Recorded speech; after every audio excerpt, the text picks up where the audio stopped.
Hello, I'm Tom Kimball. And I'm Tracy Kimball. Welcome to MS Learn Online. In a recent study, 73% of people with MS reported that their sexual activity had declined since their diagnosis. The reasons for this can be physical, psychological, and emotional. In today's program, Dr. Rosalind Kolb, the Vice President for the National MS Society's Professional Resource Center, openly discusses sexual problems and what can be done to reduce their negative impact. As Dr. Kolb points out, one of the first barriers to overcome is a lack of communication. Surprisingly, doctors don't ask about it, and people living with MS frequently don't bring it up. Sometimes they don't bring it up because they're too embarrassed. Sometimes they don't bring it up because they have no idea that any changes they're experiencing could even be related to their MS. But we know that MS can affect sexual function in a variety of ways. Not everyone experiences changes, but in the largest, best done study of this, about 73% of people reported changes in their sexual functioning. Let me talk about the three different ways that we know of that MS can affect sexuality. We talk about primary, secondary, and tertiary sexual dysfunction. Mm-hmm.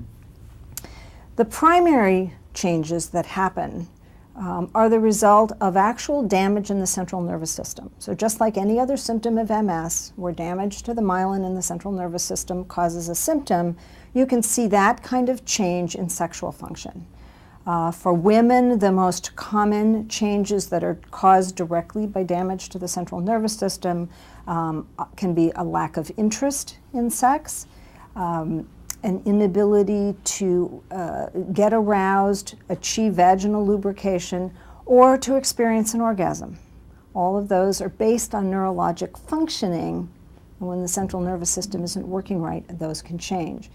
Same way with men, primary sexual dysfunction has to do with arousal, the ability to achieve or maintain an erection, and sometimes to have an orgasm.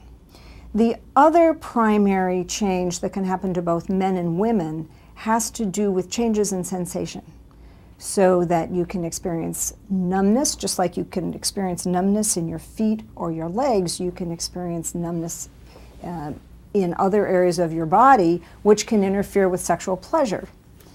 You can also experience pain. Something that used to feel good might now feel bad because of these neurologic changes. Secondary sexual dysfunction has to do more with other symptoms of MS. I'm so fatigued, I'm just not interested in having sex. I have so much pain, or I have so much spasticity, or my bladder is out of control. Those things interfere with sex. That's secondary sexual dysfunction. Tertiary sexual dysfunction is actually the most complex in some ways because it has to do with all of the attitudes and feelings and cultural messages we have about our sexuality. We live in a culture that bombards us with messages about how we should all be young, thin, healthy, sexual. And when chronic illness comes along, it really flies in the face of all those messages. And people don't know how to respond to that, and it causes a lot of upset. And those ideas, those prejudices, those emotions can get in the way of sexual function, and that's the tertiary sexual dysfunction. So, worst case scenario is you could be dealing with all three levels. Primary, secondary, and tertiary. Yes, I think most people, most of the time, are dealing with all three of those types of challenges. What are the options that people have for treatment? Well, I think the good news is that healthcare professionals really can talk to people about this. So the good news is people should go to their doctor, should discuss any changes they're experiencing and find out what's available. In terms of primary sexual dysfunction, again, those problems caused directly by changes to the central nervous system, there are some options. There are more for men. We've all heard about all of the pills that are now available. If you've watched any sporting event in the last 5 years, you know that there are oral medications for men to take for sexual dysfunction. They don't work perfectly in MS, but about 50% of men with MS will get some relief from those oral medications. There are also other forms of medications to help men with erectile dysfunction that include some injectable medications that actually work very well and are not as painful as they sound. And there's some other mechanical strategies that men can use for that. For women, we don't have that kind of medication to treat the problems that happen with orgasm and with arousal, but women can use over-the-counter lubricants as long as they are water-based. So a product like Astroglide or KY jelly can be very helpful if a woman is not experiencing the amount of lubrication that she needs to be comfortable. And I think that there are also therapists who can work with people who are having trouble with sexual arousal, with orgasm, to find different strategies to use. It may take more stimulation than what one has been used to needing in the past. It may also take some time to learn how your body is working and convey that to your partner so that your relationship is growing and you're both learning about how to manage some of these primary changes.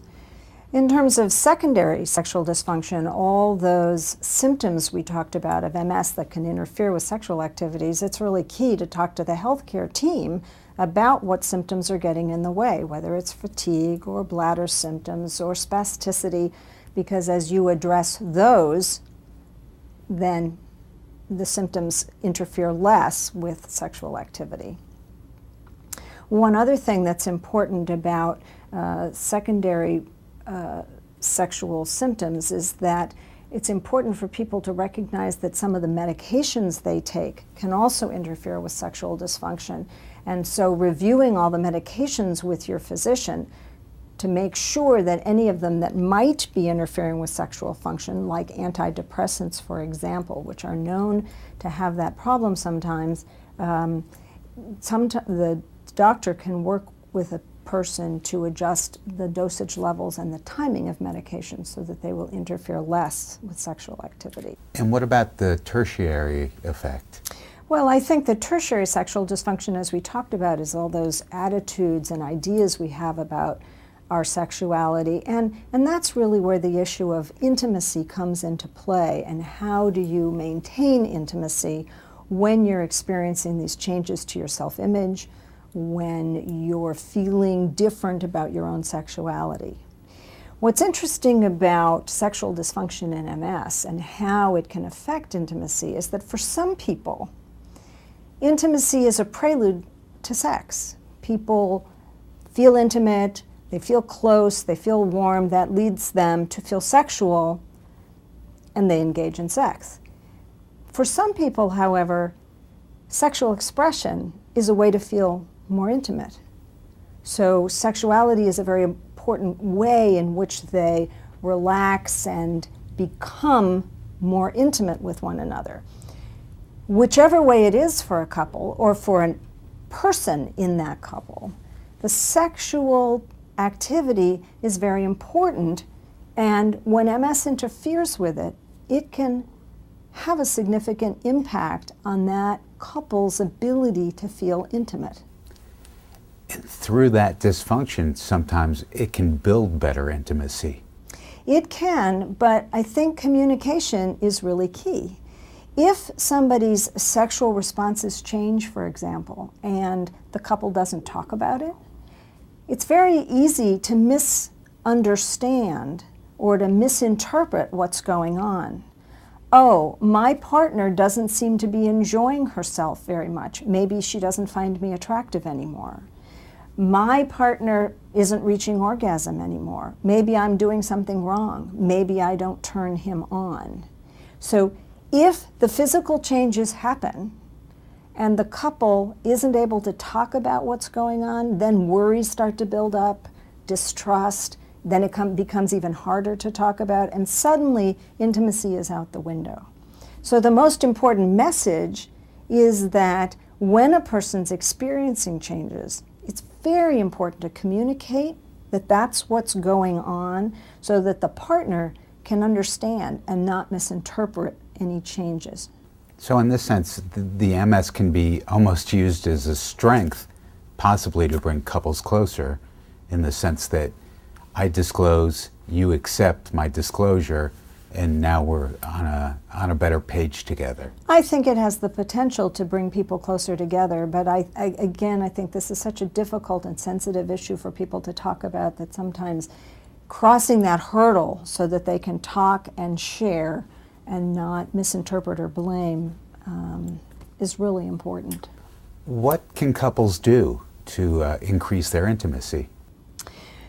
I'm a big advocate of talking. The problem, of course, is that sometimes these things are just hard to talk about. If you grew up in a family that never talked about sex, or sex has always come easily and smoothly in your relationship and you've never had to deal with it, it's hard for people to talk about. Starting the conversation with a physician to get help with what's going on can start, and going to those medical visits together. Also, there are therapists who can help jumpstart these conversations, sex therapists or counselors or psychologists who have experience with chronic illness and sexuality. Sometimes it just helps to get educated and talk about it in a setting where there's a professional around to help make sure that people have an accurate understanding of what's going on. As if MS isn't difficult enough, it strips you down and it makes it raw to discuss things that, again, were possibly never brought to the forefront in conversations. And in hearing those words come out of your mouth sometimes, admitting it in front of a doctor, whether it's a bowel bladder issue, whatever it may be, when you say it, it becomes more real, and therefore you can hopefully start to tackle it a little bit better. I think so. I think it takes a lot of courage to bring up these things. Our sexuality is a very core part of our identity and our being. And I think the most important message for individuals and couples is that this is too important a part of your life to not get help when you need it. And that by talking to each other and talking to health professionals, you can keep this part of your life on track where you want it to be. How would somebody seek out help?